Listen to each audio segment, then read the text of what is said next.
ચાલો આજે મારી સાથે એક નવો પ્રયોગ કરવા તૈયાર છો ને? આજના પ્રયોગ માટે તમારે એક લિફ્ટમાં જવું પડશે. લિફ્ટમાં અંદર જઈને તમે જે માળ પર છો એ જ માળનું બટન દબાવજો, કાં તો કોઈ પણ બટન દબાવશો જ નહીં. તો શું થશે? કંઈ જ નહીં થાય. પણ કેમ? કેમ કે તમે એ જ માળ પર છો એટલા માટે.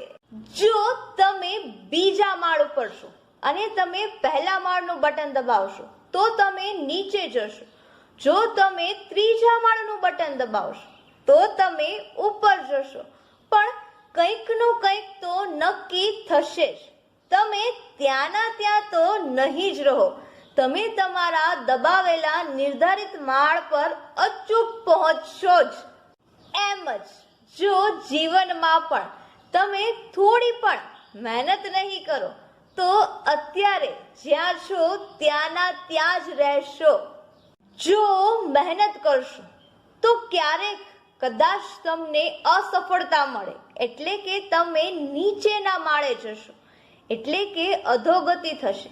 પરંતુ એમાંથી પણ તમે કંઈક પાઠ શીખશો અને જો સફળ થશો, એટલે કે ઉપરના માળે જશો, તો તમારી પ્રગતિ થશે અને તમને નામના મળશે. એટલે મહેનતની લિફ્ટમાં બેસીને જીવનમાં ત્યાંના ત્યાં ના રહેતા તમારી શક્તિ, મહેનત અને થોડું કામ કરી અને આગળ વધજો. હર વખતે કદાચ સફળતા ના પણ મળે તો પણ નિષ્ફળતામાંથી પાઠ શીખી અને બમણી મહેનત કરી અને સફળતા તરફ આગળ વધજો.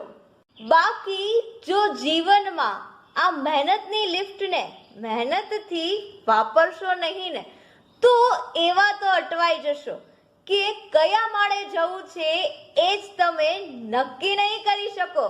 અને એટલે જ કદાચ આપણા પૂર્વજો પણ કહી ગયા છે કે પુરુષાર્થ વગર તો પ્રારબ્ધ પણ પાંગડું છે.